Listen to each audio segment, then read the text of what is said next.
نبی صلی اللہ علیہ وسلم نے فرمایا کوئی مسلمان درخت لگائے اور اس کے پھلوں سے چڑیاں کھائیں یا غریب آدمی کھا لے تو اس کا ثواب اسے ملے گا. ہاں وہ خود بہت بھی ہو گیا اور اس کو صدقہ جاریہ کہتے ہیں کہ ہمارے کسی عمل سے ہمارے مرنے کے بعد انسانیت کو بھلائی پہنچے, وہ ایک درخت ہی کیوں نہ ہو. اسی طرح باغ کے پھلوں کو چور لے گئے, کسی نے چھین لیا, یہ سب اس کے نامہ اعمال میں بطور صدقہ کے قیامت تک لکھا جائے گا. یعنی چاہے کوئی اچھا لے یا برا لے, کسی نے بھی فائدہ اٹھایا. حتیٰ کہ ایک حدیث میں آتا ہے کہ اگر کسی کھیت سے کوئی چڑیا چگ جاتی ہے تو بھی لگانے والے کے حصے میں وہ صدقہ لکھ لیا جاتا ہے. ورنہ تو انسان کا غم کے مارے برا حال ہو جاتا ہے, یہ لے گیا, وہ کر گیا, وہ کر گیا. نہیں, جو کچھ بھی آپ سے گیا کسی کا فائدہ ہو گیا, بھلا ہو گیا, بس اب آپ اس پر صبر کر کے اس کو اللہ کی رضا کی نیت سے بھول جائیں, اور اس سے انسان کے اپنے دل کو ایک سکون بھی آ جاتا ہے, اور وہ چھوٹے چھوٹے غم اور دکھ اور پریشانیوں کے ساتھ ہلاک نہیں ہوتا رہتا. انسان کی جان بڑی قیمتی چیز ہے, چھوٹی چھوٹی چیزوں پہ سے بھلانا نہیں شروع کر دینا چاہیے. یہ بہت سے لوگوں کی عادت ہوتی ہے نا, قطرے قطرے کے نقصان کے اوپر ان کی ساتھ جان جاتی ہے, ساتھ کڑتے ہیں, ساتھ پریشان ہوتے ہیں, اور اس طرح نتیجہ کیا ہوتا ہے, اپنے آپ کو نقصان دے رہے ہوتے ہیں. اور ایک اچھی نیت کیا ہے, ایک اچھی سوچ کیا ہے, چلو کوئی نہیں, جو بھی لے گیا کسی کا بھلائی سے, مجھے نہیں ملا چلو کسی کو ملا, کسی کو تو گیا, بس یہ نیت کرنے کی دیر ہے, انسان اپنا غم بھی بھولے گا اور اس کے ساتھ ساتھ دوسرے کو بھی فائدہ پہنچ جائے گا اور اس کے نام اعمال میں نیکی لکھ دی جائے گی. نبی صلی اللہ علیہ وسلم نے فرمایا, اللہ تعالیٰ نے فرمایا, اے ابن آدم انفق انفق علیک, اے آدم کے بچوں تم خرچ کرو میں تم پہ خرچ کروں گا, تم دوسروں کو دو میں تمہیں دوں گا. انسٹنٹ فائدہ دینے کا, کہ تم دینے والے بنو, دنیا میں بھی دوں گا. آپ صلی اللہ علیہ وسلم نے فرمایا جس نے حلال کمائی سے ایک کھجور برابر بھی خیرات کی, اور اللہ تعالیٰ حلال کمائی ہی کی خیرات قبول کرتا ہے, تو اللہ تعالیٰ اسے اپنے دائیں ہاتھ سے لیتا ہے اور خیرات کرنے والوں کے لیے اس خیر کو اس طرح بڑھاتا رہتا ہے جیسے تم میں سے کوئی اپنے بچھیرے کی پرورش کرتا ہے, یہاں تک کہ ایک لقمہ پہاڑ کے برابر ہو جاتا ہے. دنیا میں تو اگر آپ کہیں ایک لقمہ رکھ کے آئیں تو چاہیں گے تو ایک ہی ملے گا آپ کو, وہ نہیں بڑھتا خود سے خود. لیکن اللہ تعالیٰ کے ہاں وہ ایک لقمہ جو آپ نے کسی غریب کو دیا, وہ لقمہ کیا چیز ہے, ایک کھجور, ایک چیز جو ایک دفعہ میں انسان منہ میں لے لے, تو وہ اللہ تعالیٰ کے ہاں ایک نہیں رہتا, وہ ملٹی پلائی ہونا شروع ہو جاتا ہے.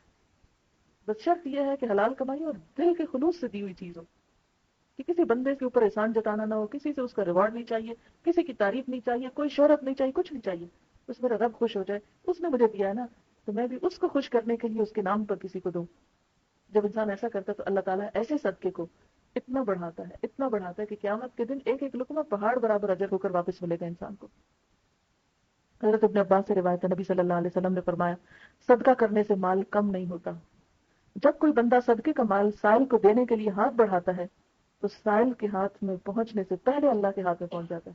یعنی مثال کے طور پر اگر کسی نے کچھ مانگا ہے اور آپ اس کو دینے لگے ہیں, یہ دے رہے ہیں, ابھی لینے والے کے مانگنے والے کے ہاتھ میں نہیں پہنچا, بس آپ نے ہاتھ آگے کیا ہے, تو اللہ تعالیٰ اس سے پہلے اسے قبول کر لیتا ہے, وہ لے لیتا ہے اس کو. یعنی وہ ریکارڈ میں لکھ لیتا ہے اس بندے نے اتنا دیا, اس کا آپ بڑھاؤ. جسٹ لائک اے بینک, اور کوئی بینک بھی لقمے کو پہاڑ بنا کے نہیں دیتا آپ کو, لیکن اللہ تعالیٰ کا جو آخرت انویسٹمنٹ بینک ہے وہاں نیک نیتی کے ساتھ جو ڈپازٹس ہوتے ہیں وہ اسی طرح بڑھتے ہیں. نبی صلی اللہ علیہ وسلم نے فرمایا جو شخص اپنی غربت اور مفلسی کے باوجود, یعنی فقیر ہے خود, اس کے باوجود اپنے تھوڑے مال میں سے کچھ اللہ کی راہ میں خرچ کریں گے, کیونکہ بعض اوقات لوگ کہتے ہیں نا یہ تو امیروں کا کام ہے, وہ دیں, ہم کیا دیں, ہمارے حصے میں تو نہیں. فرمایا جو غربت کے باوجود اللہ کی راہ میں دے گا اس کو امیر آدمی کے بہت سے مال سے بھی زیادہ ثواب ملے گا, کیونکہ اس نے بڑی مشکل حالات میں دیا ہے. ایک شخص کے پاس اگر زیادہ ہے تو ٹھیک ہے, وہ جتنا دے گا وہ اور بڑھے گا, لیکن اگر کسی نے تھوڑا دیا اس لیے کہ اس کے پاس ہے ہی تھوڑا. مثلاً اگر آپ دیکھیں کہ کسی کے پاس 100 درہم ہے تو اس میں سے اس کے لیے ایک بھی نکالنا مشکل ہوتا ہے, لیکن اگر کسی کے پاس 1000 ہے تو اس میں سے ایک نکالنا مشکل نہیں ہوتا. تو اب اگر 100 میں سے ایک کوئی نکالے گا تو اس کا اجر 1000 میں سے ایک نکالنے والے کے مقابلے میں بڑھ جائے گا, کیونکہ اللہ تعالیٰ کوانٹٹی نہیں دیکھتے, وہ کوالٹی دیکھتے ہیں, اور انسان کا حال یہ دیکھتے ہیں کہ اس نے کس مشکل سے نکالا ہے, اس کے پاس ہے ہی تھوڑا, اتنا ہی دے سکتا ہے. وہ جنگ تبوک کا واقعہ نا کہ جب حضرت ابوبکر صدیق رضی اللہ تعالیٰ نے اپنے پورے گھر کا سامان لائے تھے, حضرت عمر اپنا آدھا سامان لائے تھے, لیکن ایک صحابی جو ساری رات یہودی کا کنواں چلاتے رہے اور ایک مٹھی کھجوریں ملی, وہ سویرے آیا اور وہ ایک مٹھی دے گئے. آپ صلی اللہ علیہ وسلم نے اس مال کو سارے مال کے اوپر رکھا اور کہا باقی سب ایک طرف اور یہ ایک مٹھی کھجوریں ایک طرف, کیونکہ اس نے بڑی مشقت سے کمائی ہے. اس لیے جب انسان مشکل حالات میں بھی صدقہ کرتا ہے تو اللہ تعالیٰ کے نزدیک بہت زیادہ قدر پاتا ہے. اسی طرح انسان اگر دوسروں کی طرف سے صدقہ کرتا ہے تو دوسروں کو بھی ثواب ملتا ہے اور خود کو بھی ملتا ہے. اللہ تعالیٰ اس کا ثواب دگنا کر دیتا ہے. مثلاً آپ صدقہ دے رہے ہیں, صاحب نیت کر رہے ہیں اللہ میری ماں کو بھی ثواب پہنچے, اللہ میرے والدین کو پہنچے, میرے سارے فوت شدہ رشتے داروں کو پہنچے, یا ایون زندہ کو بھی آپ کہہ سکتے ہیں, میرے بچوں کی طرف سے بھی دیتے ہوئے ان کو بھی مل جائے گا. اللہ کے خزانے بہت وسیع ہے نا, ہماری طرف ہو رہی ہے کہ گن گن کے دے, نہیں تم نے اتنا دیا تھا بس اس کو مل سکتا ہے, اس سے آگے نہیں, اب اتنے زیادہ اتنا نہیں دے سکتے. نہیں, وہ تو زمین و آسمان کا بات ہے, اس کے لیے کچھ مشکل نہیں. تو جب آپ دیتے ہیں دوسرے کی طرف سے تو اس کو بھی ملتا ہے. یا یہ کہ مال شوہر کا ہے اور اس نے آپ کو دے رکھا ہے کہ آپ بھی دیں, تو شوہر کو ملے گا, اور آپ کے ہاتھ سے جا رہا تو آپ کو بھی ملے گا اس کا اجر. آپ صلی اللہ علیہ وسلم نے فرمایا کسی کے مال سے مالک کی اجازت سے دوسرا شخص اپنے ہاتھ سے صدقہ کرے تو اسے بھی مالک کے برابر ثواب ملے گا, اور مالک کے ثواب میں کوئی کمی نہ ہوگی. مثلاً آپ اپنی کسی بہن کے گھر میں ہیں, یا بھائی کے گھر میں ہیں, یا پیرنٹس کے گھر میں ہیں, کوئی فقیر آ جاتا ہے, اب آپ نے اٹھا کے فقیر کے ہاتھ میں دیا تو جتنا مالک کو ثواب ملا آپ کے ہاتھ کے دینے کی وجہ سے اتنا ہی آپ کو بھی ساتھ مل گیا. اسی لیے قرآن پاک میں آتا ہے من یشفع شفاعۃ حسنۃ یکن لہ نصیب منہا, جس نے کسی کی اچھی سفارش کی, اچھے کام کے لیے کسی کو کہا, اس کو بھی اس میں سے حصہ ملے گا, اس کو بھی ساتھ ہی اتنا اجر مل جائے گا.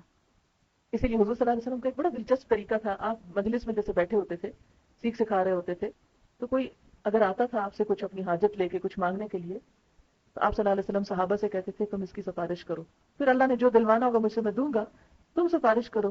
کیوں؟ تاکہ تم محروم نہ رہ جاؤ, تمہیں بھی اجر مل جائے, تمہیں یہ کہنے کا اجر مل جائے گا کہ اللہ کے رسول صلی اللہ علیہ وسلم اس کو فلاں چیز دے دے.